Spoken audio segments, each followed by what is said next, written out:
मित्रों नमस्कार, मैं दिलीप पांडे। स्वागत है आपका मेरे YouTube चैनल में। मित्रों आज सवेरे जब मैं ट्विटर पर सर्फिंग कर रहा था, ट्विटर देख रहा था, तो उस दौरान मेरे सामने एक ऐसा वीडियो सामने आया जो कि एक पाकिस्तानी महिला का वीडियो था। और उस पाकिस्तानी महिला ने जिस तरह की बातें बताईं, वो बातें ऐसी हैं कि अगर आप उनको सुनेंगे तो आपको भी बड़ा क्षोभ होगा और मन में बड़ी तकलीफ़ होगी कि आखिर पाकिस्तान जो है वो किस तरह के बीमार लोगों का एक मुल्क बन चुका है। जब हम लोग पत्रकारिता की शिक्षा ले रहे थे तो उस वक्त हमारे गुरुजनों ने हमें एक बात समझाई थी कि खबर और समाचार आखिर क्या होता है, खबर की परिभाषा आखिर क्या है। उन्होंने बोला कि हर घटना खबर नहीं होती, लेकिन अगर किसी घटना में कोई नया अपडेट हो या कोई नई घटना हो या कोई नया खुलासा हो, कोई नई बात सामने आए, तो वही खबर होती है, वही समाचार होने के पैमाने पर वो घटना खरी उतरती है। और मैं आपसे आज इसी ऐसे ही एक विषय पर चर्चा करने जा रहा हूँ। पाकिस्तान के अंदर जो छोटी बच्चियाँ होती हैं, जो नाबालिग बच्चियाँ होती हैं और जिनका शरीर जो है वो इस योग्य नहीं होता कि उनको निकाह के बंधन में डाला जाए या उनको शादी उनसे की जाए, उन लड़कियों के साथ पाकिस्तान में क्या हो रहा है, ये अगर आप सुनेंगे तो आप सोचेंगे कि जो पाकिस्तान की कौम है वो शायद दुनिया की सबसे जलील, सबसे जंगली और सबसे गंदी कौम है, जहाँ पर कि ये सब कुछ खुल्लम खुल्ला आज भी हो रहा है। और ये सब क्यों हो रहा है, इस सब विषय पर बहुत विस्तार से पाकिस्तान की एक महिला ने बताया है। मैं भी आपको आज वो वीडियो सुनाऊंगा। आप देखिए, ये वो वीडियो है और इस वीडियो में क्या कहा है वो आपको आगे बताऊंगा मैं। लेकिन चूंकि आज ये मौका है कि पाकिस्तान पर बात हो रही है, तो आज हम एक इस घटना पर भी, जो हमारा वीडियो का सेकंड पार्ट होगा, उसमें आज हम इस घटना का भी जिक्र करेंगे, जहां पर कि पाकिस्तान का जो ISPR है, पाकिस्तान के जो DG ISPR है, उन्होंने एक महिला पत्रकार को सरेआम सार्वजनिक मंच पर इस तरह से आंख मारी। ठीक है, यानी पाकिस्तान का चरित्र क्या है, इसका नाम जो है वो क्या है जानते हैं आप? इसका नाम है जनरल शरीफ। मतलब ये बड़ी व्यंग्य की बात है कि पाकिस्तान में हर वो चीज़ जो शरीफ नहीं होती उसके आगे जो शरीफ लिखा होता है या शरीफ लगा दिया जाता है। तो ये शरीफ तो बिल्कुल भी नहीं है। ठीक है, ये शरीफ अहमद चौधरी इनका नाम है, लेकिन इन्होंने क्या किया, और ये भी चूंकि खबर वैसे ही है तो इसलिए इसकी भी चर्चा हम करेंगे। लेकिन सबसे पहले हम आपको दिखाना चाहते हैं कि आखिर ये जो लड़की है, जो कि पाकिस्तान के एक बड़े अस्पताल में काम करती थी, इस लड़की ने क्या बताया पाकिस्तान की उन लड़कियों के बारे में जो आज एक नरक झेल रही हैं। और आप जब इसकी बात सुनिएगा तो इस बात को भी ध्यान में रखिएगा कि पाकिस्तान में किस तरह से जो हिंदू लड़कियां होती हैं उनको 15 साल 14 साल की उम्र में बाकायदा उठा लिया जाता है। तो उनके साथ आखिर क्या होता होगा, क्या उनके साथ होता होगा, इसकी भी जरा कल्पना कीजिएगा। मैं आपको ये पूरा वीडियो एक बार सुनाता हूं, फिर इस पर हम विश्लेषण भी करेंगे।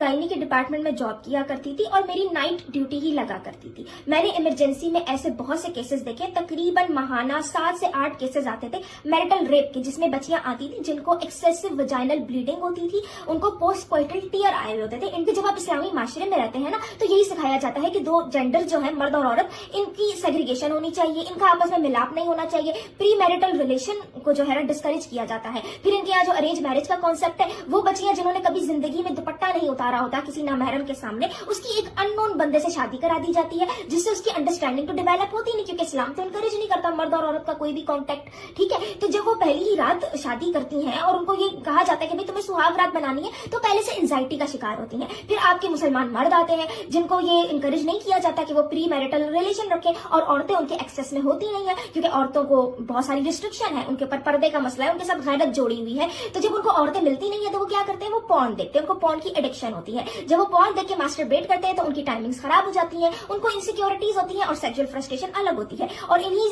इनसिक्योरिटीज के चक्कर में जब वो पहली रात सुहाग रात मनाने जाते हैं ना, तो वाइग्रा ले लेते हैं, वो ड्रग्स ले लेते हैं। फिर जब ये सारे ड्रग्स लेके वो उन औरतों पे चढ़ते हैं जो पहले से एंजाइटी का शिकार है, जिन्होंने जिंदगी में कभी किसी मर्द को हाथ भी नहीं लगाया, फिर खवातीन आती हैं, उसका भी जो होता है ना अंजाम, वो औरतों को ही भुगतना पड़ता है। उनको पोस्टकोइटल टीयर होते हैं। मुझे याद है मैं जब उनकी परवजाइनली एग्जामिनेशन करती थी ना, तो 200 ml के इतने बड़े बड़े ब्लड क्लॉट निकलते थे, क्योंकि खून अंदर जम जाता था। बच्चियां कपकपा रही होती थी, बकायदा ट्रॉमा में होती थी, रो रही होती थी। मुझे तो एक बच्ची याद है, वो बकायदा मुझे कहती है कि भाई मेरे मियां ने ये जानबूझ के किया है, मैंने तो उसको मना किया था कि भाई मैं रेडी नहीं हूँ, पर वो नहीं रुका। मेरे साथ जो हेड नर्स खड़ी थी ना, जिसका मुझसे भी ज्यादा एक्सपीरियंस था मेडिसिन में, बच्ची को मना करती है कि नहीं नहीं बेटा ऐसी बात नहीं करते, वो आपका शौहर था, यानी कि वो आपका शौहर है तो अब इस्लामी तौर पर उसका हक बन गया कि वो आपका रेप कर सकता है, क्योंकि आपके पास तो कोई चॉइस ही नहीं कि आप उसको मना कर सको।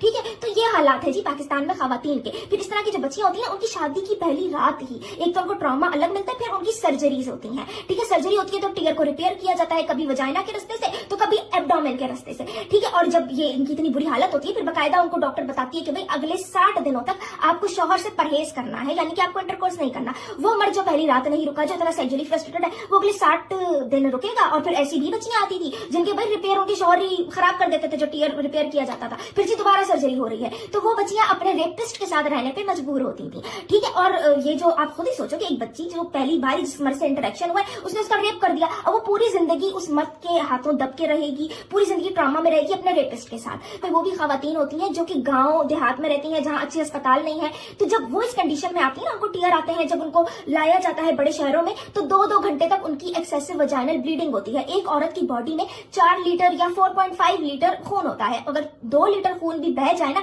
तो औरत की मौत हो जाती है। और ये जब खवातीन आती थी ना अस्पताल, तो ऐसी भी हालत में आती थी कि बिल्कुल कोलैप्स कर रही होती थी। पूरी घटना जो जिसका मैं जिक्र कर रहा था शुरुआत में, आपको अच्छी तरह से समझ में आ गई होगी। अब इस पूरे वीडियो को सुनने के बाद पाकिस्तान के जो समाज है, पाकिस्तान के जो मर्द हैं, उनके बारे में कितनी सारी बातें पता चलती हैं। आप देखिए कि पॉर्न फिल्म देखने वाला व्यक्ति, यानी जो व्यक्ति पॉर्न फिल्म देखता है, उसके अंदर यौन समस्याएं निश्चित तौर पर पैदा होने की संभावना सबसे ज़्यादा होती है। यानी वो जो है नामर्द बन जाते हैं पॉर्न फिल्म देखते देखते, गलत हरकतें करते करते।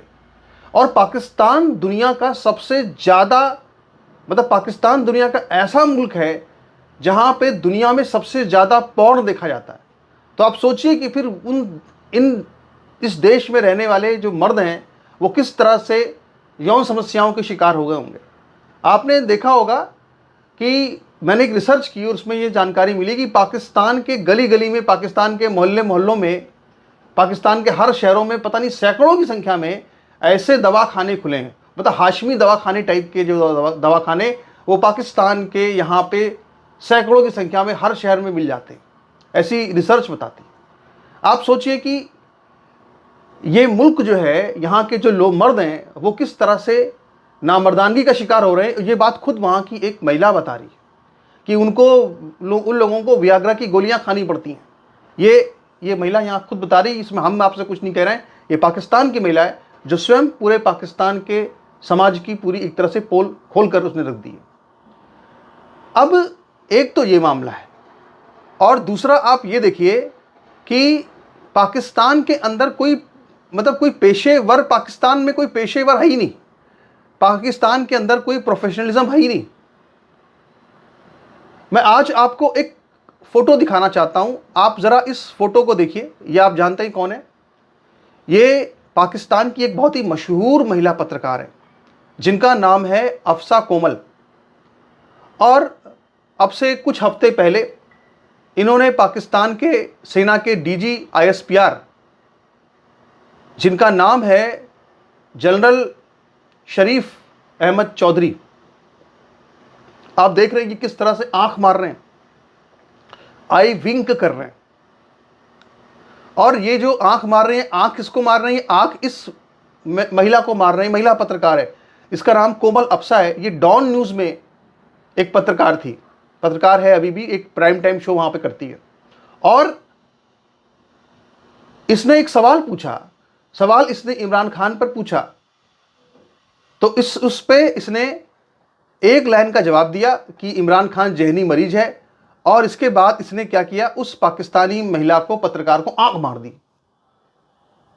इसके बाद पूरी दुनिया में यह वीडियो वायरल हुआ और दुनिया के तमाम जो बड़े बड़े पत्रकार थे उन्होंने ये कहा कि भाई ये पाकिस्तान किस तरह का मुल्क है जो एक परमाणु शक्ति संपन्न मुल्क खुद को कहता है कि इसके पास परमाणु बम है, और परमाणु बम वाली सेना का जो प्रवक्ता है सबसे बड़ा, वो एक सार्वजनिक मंच पर बैठ करके एक महिला को आंख मारता है। सोचिए आप। हालांकि इस पे जो अप्सा कोमल थी, इन्होंने तो फिर भी इस पर बहुत संयमित टिप्पणी करी। उन्होंने कहा कि कम से कम पेशेवर माहौल में इस तरह का काम नहीं होना चाहिए। लेकिन पाकिस्तान के बहुत सारे पत्रकार संगठनों ने इस पर बहुत बड़ी आपत्ति करी। इमरान खान की पार्टी ने यह कहा कि जब पाकिस्तान के जो जनरल हैं वो हताश हो गए, निराश हो गए, उनके पास कोई जवाब नहीं है, तो वो महिलाओं के साथ में इस तरह के अभद्र व्यवहार करते हैं। तो ये दोनों घटनाएं क्या बताती हैं कि पाकिस्तान का चरित्र क्या है, पाकिस्तान के मर्दों की सोच क्या है कि उनके लिए कोई महिला वो एक भोगदासी है, माले गनीमत है। मतलब जो एक महिलाओं के प्रति उनके अंदर जो भाव है वो क्या है कि यह माले गनीमत है, हमारे हिस्से में आई माल है, लूट का माल है। इस तरह से ये किसी भी महिलाओं को ट्रीट करते हैं। लेकिन अगर हम आंकड़ों को भी देखें तो आंकड़े भी जो है बड़े भयावह हैं पाकिस्तान के। पाकिस्तान के अंदर लगभग 2 करोड़ ऐसी महिलाएं हैं जिनकी शादी 18 साल से पहले हो गई। 2 करोड़, सोचिए आप। पाकिस्तान में 20% लड़कियां ऐसी होती हैं जिनकी शादी आज भी 18 साल से पहले हो जाती है, और पाकिस्तान में ऐसी 10% लड़कियां होती हैं जिनकी शादी मतलब वो 15 साल से पहले हो जाती है। आप सोचिए उन लड़कियों के ऊपर क्या बीत रही होगी। और आप जब ये सोचिए कि ये जो बीमार मानसिकता है, ये बीमार मानसिकता जब अपने कौम की लड़कियों का ये हाल कर रही है, तो सोचिए कि जो दूसरे की कौम की लड़कियां हैं, जो हिंदू लड़कियां हैं, जिनका वो जबरन निकाह करते हैं, जिनके साथ जबरन वो बलात्कार करते हैं, उनका क्या हाल वो करते होंगे, ये तो आप सोचना भी बहुत मुश्किल है। तो पाकिस्तान की बड़ी क्रूर सच्चाई हमने आज आपके सामने रखी, और उम्मीद है कि आप हमारे इस वीडियो पर अपनी टिप्पणी जरूर करेंगे। नमस्कार।